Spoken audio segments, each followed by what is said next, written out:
তো তোমরা এখন দেখতে পাচ্ছ আমি কত সুন্দর কিন্তু এই চন্দ্রমল্লিকার গাছগুলো লাগিয়ে নিয়েছি।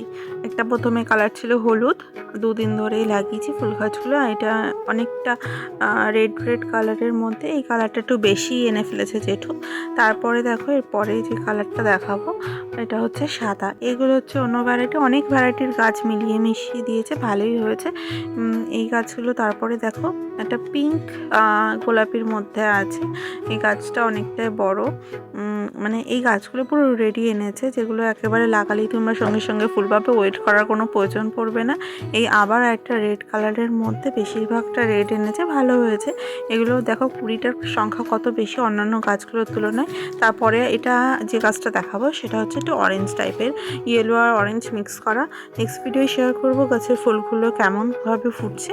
ভিডিওটা ভালো লেগে থাকলে কিন্তু অবশ্যই লাইক করে দিও এবং নিচে থাকা সাবস্ক্রাইব বাটনটি প্রেস করে দিও নতুন হয়ে থাকলে। টাটা, দেখা হচ্ছে নেক্সট ভিডিওয়, বাই বাই।